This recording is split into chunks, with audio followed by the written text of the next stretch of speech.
दरवर्षीप्रमाणे याही वर्षी स्वाद मसाल्याचा मिरची महोत्सव सुरू झालाय।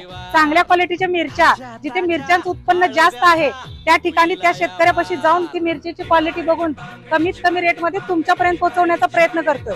तुम्हाला या ठिकाणी अनेक प्रकारच्या मिरच्या बघायला मिळतील। त्यामध्ये बेडगी असेल, काश्मीरी असेल, लवंगी असेल, संकेश्वरी असेल, गुंटूर असेल। आणि याही वर्षी माझा मसाला कलर, तिखट, टेस्ट वर्षभर टिकून राहिली पाहिजे म्हणूनच तुमच्यासाठी घेऊन आली आहे या सर्व मिरच्या। तर हा महोत्सव 15 मार्च ते 30 मे पर्यंत मैत्रिणींना सुरू आहे। तर वाट कसली बघताय? जवळ तुम्हाला जी सोयीस्कर असेल त्या शाखेला जावा आणि तुम्हाला असणारी मिरची खरेदी करा। नेपाळमधील आंतरराष्ट्रीय कराटे स्पर्धेत पलूसच्या आरवी गोंदिलला कांस्य पदक। पलूस येथील आरवी अभिजित गोंदिल हिने नेपाळ येथे आयोजित आंतरराष्ट्रीय कराटे स्पर्धेत भारताचे प्रतिनिधित्व करत उल्लेखनीय कामगिरी केली आहे। या स्पर्धेत उत्कृष्ट खेळाचे प्रदर्शन करत आरवीने कांस्य पदक पटकावले।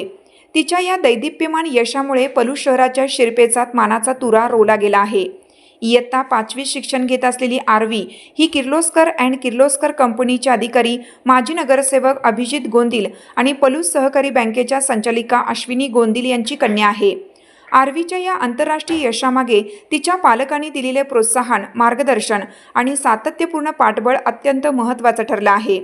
आरवीने मिळवलेल्या या यशाबद्दल तिचे, तिच्या पालकांचे, प्रशिक्षकांचे तसेच समर्थ इंग्लिश मीडियम स्कूलचे प्रशासकीय मंडळ, शिक्षक वृंद आणि कर्मचारी यांच्यासह सर्व स्तरातून जोरदार अभिनंदन व कौतुक होत आहे।